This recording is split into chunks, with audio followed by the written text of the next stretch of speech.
você ter um Pulitzer Prize, cara. Sim, sim. Isso é o maior prêmio do jornalismo do mundo.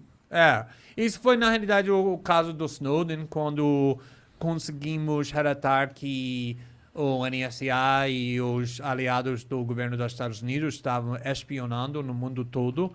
E eu fiz muito reportagem naquela época, foi 2013, 2014, aqui no Brasil, primeiro com o Globo, depois com o Fantástico. Acho que fiz 5, 6, 7 reportagens com o Fantástico, porque a grande parte da história é que como o NSA estava espionando muito contra as instituições brasileiras, a população brasileira, o presidente, a Dilma, o Dilma, então Dilma, o Petrobras. Então foi uma polêmica muito grande e aqui criou uma briga, na realidade, entre o governo Obama e o governo da Dilma. O Dilma foi forçado, desmarcou um jantar muito elegante e muito chique na Casa Branca naquela época, denunciou Obama na ONU. Disso.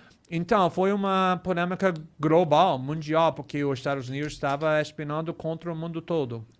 E o Edward Snowden, você encontrou ele era um agente, um informante da NSA, né? Ele trabalhava lá, na real, né? Ele trabalhava primeiro na CIA. Na realidade, ele queria lutar na guerra do Iraque, mas quebrou os 2 pernas quando ele estava treinando, então foi rejeitado. E ele foi para a CIA, trabalhava na CIA 2, 3 anos e depois foi para o NSA. E foi quando ele estava trabalhando no NSA, ele descobriu que a internet estava sendo destruído, mais ou menos, para o governo dos Estados Unidos, porque a ideia da internet sempre era que vai ser uma ferramenta não para os governos nem empresas grandes, mas para a população, para o povo, para ser livre do controle centralizado dos governos. Então, ele conseguiu descobrir que o NSA estava fazendo o oposto, usando a internet para espionando contra todo mundo, não só terroristas ou criminosos, mas populações inteiras, pessoas inocentes.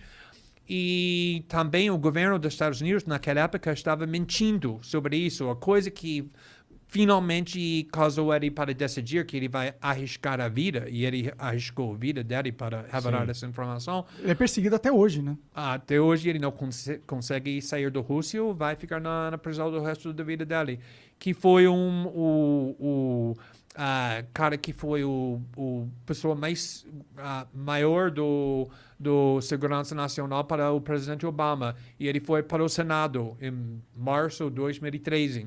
E ele foi perguntado por um senador: vocês estão espionando contra a população americana, está coletando dados sobre milhões de americanos.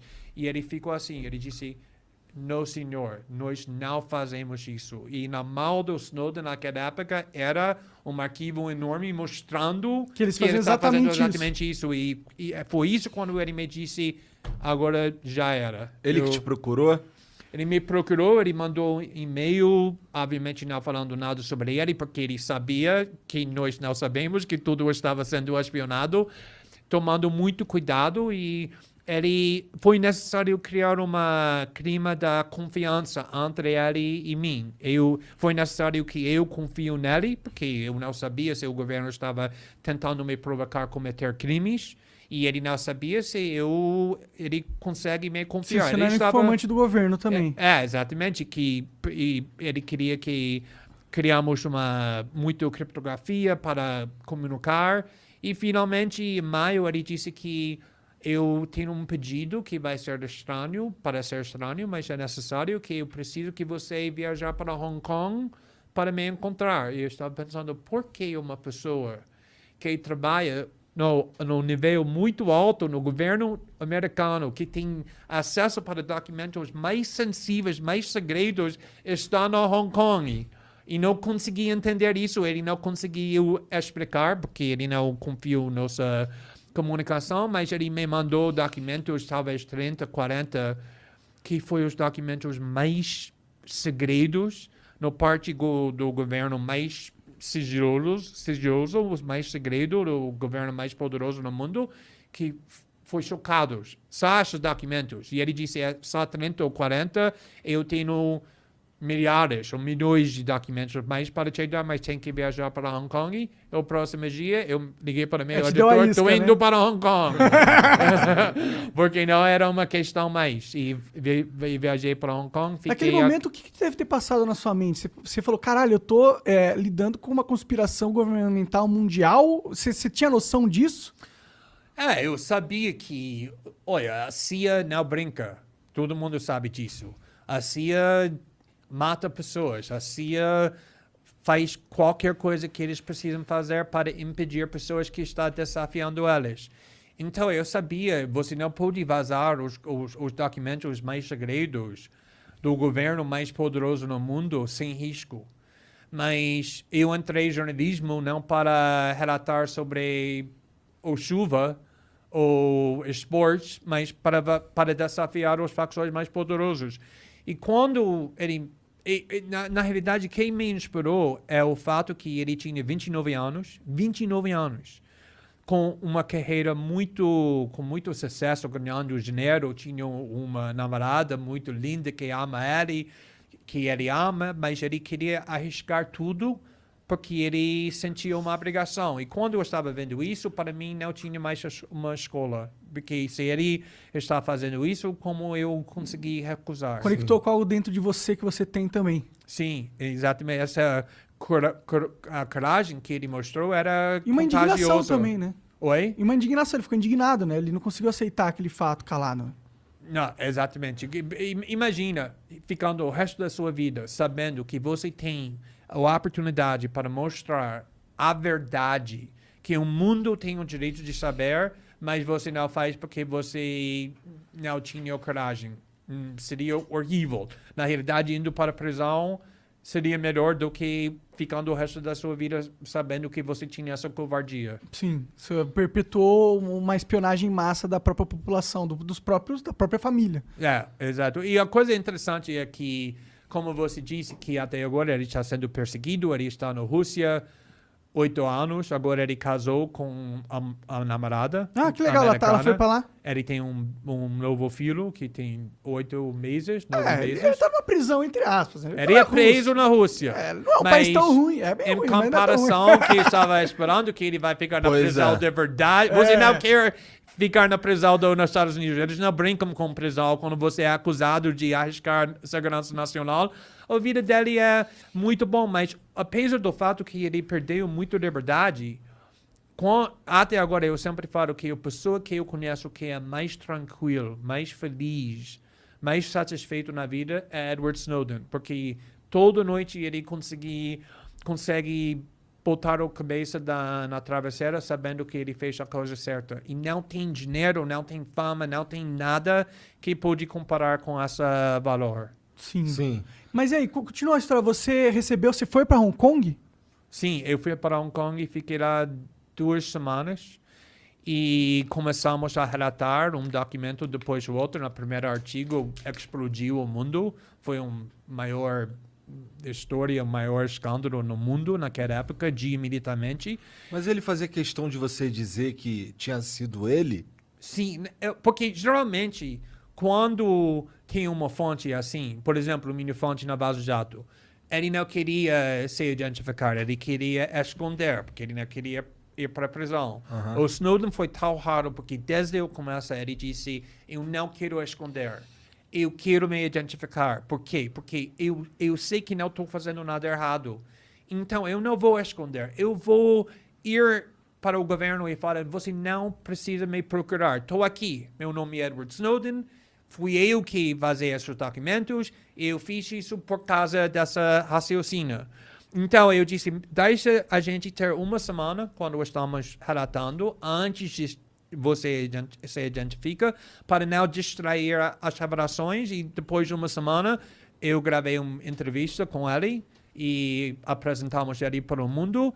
E depois disso, a mídia mundial chegou no Hong Kong e me procurando.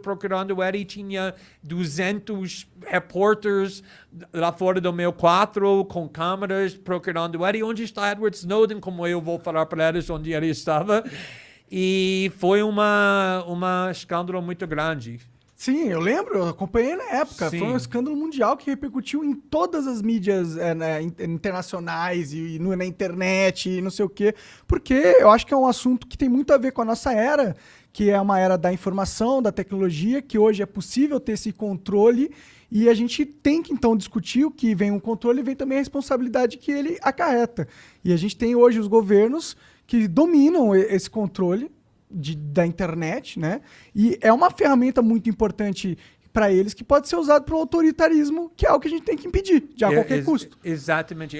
Porque primeiro foi interessante porque antes de chegar no Hong Kong, eu não sabia nada sobre ele. Eu sabia que ele tinha documentos, mas eu não sabia o nome dele, eu não sabia onde ele trabalha, eu não sabia a idade dele.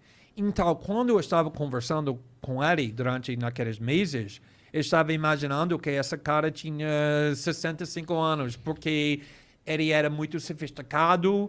Eu estava pensando que qualquer pessoa que tem acesso para um arquivo assim precisa... Alta patente, é velhão, um general. E também eu estava imaginando que ele disse que estou pronto para ir para a prisão do resto da minha vida. E eu estava pensando, é muito mais fácil fazer isso quando você tem 70 anos e tem só mais 15, 20 anos, do que quando você tem 29 anos e tem mais 60 anos. Então, quando eu cheguei no Hong Kong e eu encontrei ele fez um plano muito estranho para encontrar ele. E eu vi, ele era uma moleque, ele era uma paz, como ele ele está trabalhando na loja de videogames, no shopping do LeBron, ele parece assim. Então, eu fiquei 2 dias tentando entender o motivo dele. Por que você está pronto para arriscar o resto da sua vida para essa causa, a causa abstrata, ok, é uma causa justa, mas ainda é uma causa, não é nada para você, ele não está em perigo, a família dele não está em perigo, foi um princípio. E, finalmente, ele explicou que ele cresceu com pobreza, ele não completou o ensino médio. Então, a internet foi tão importante para ele porque a internet foi naquela coisa que permitiu ele para explorar o mundo. Mas isso funciona só com liberdade. A gente pode experimentar, pode ter dissidência, pode ter criatividade, mas só se a gente tem privacidade. Porque quando você sabe que o governo, a sociedade está olhando para você, seu comportamento muda. Com certeza. Está muito mais limitado agora que pode fazer. E ele disse que ele não quer perder o valor da internet e ele está pronto para ir para a prisão para essa ferramenta, essa invenção. Mas aí depois que, beleza, estourou isso aí tudo, foi parar em tudo quanto é lugar, tudo quanto é repórter ficou sabendo e tal, o desdobramento disso foi positivo, no sentido, eles prometeram parar de espionar e tal? Não, o NSA, por exemplo, não caiu. Depois relatamos, está ainda em pé, funcionando muito bem. O que ele delatou ainda acontece. Mas mudou muito. Por quê? Porque, primeiramente, estamos conversando, discutindo o fato que nós sabemos agora que não sabíamos antes, que a internet está sendo invadido o tempo todo, espionando o tempo todo. O que isso significa? Que nós podemos, e muitas pessoas estão fazendo, usando criptografia, estamos protegendo, usando WhatsApp, usando Signal, usando Telegram, usando outras coisas. Isso está deixando isso muito mais difícil para o governo dos Estados Unidos, outros governos, para espionar. Ainda eles podem, mas pelo menos agora temos ferramentas de privacidade para criar parede entre o que estamos fazendo e os governos. Também mudou muito o relacionamento entre países, como pessoas estavam pensando sobre Barack Obama, o governo do Obama, o papel dos Estados Unidos no mundo, o papel do jornalismo. Mudou muito esse pensamento. Então, é muito mais difícil para o governo. Naquela época, eles conseguiram fazer qualquer coisa que eles queriam. E a coisa mais importante é que uma das coisas que conseguimos revelar é que o Facebook, o Google, o Apple estava dando todos os seus dados para o governo. Ninguém sabia. Agora, depois da nossa reportagem, todo mundo sabia. E por causa disso, o Facebook e o Google sempre precisa Avisar que provar. Olha, estamos protegendo. Agora Ah. temos WhatsApp. O WhatsApp tem criptografia Total. para esse lado, para esse lado. Não Virou um pode... marketing positivo você ser contra a vigilância do Estado. Sim, mas não é só marketing, porque se é só marketing, todo mundo sabe, isso é falso. Eles têm que provar que tem ferramentas de privacidade. E Sim, isso sim.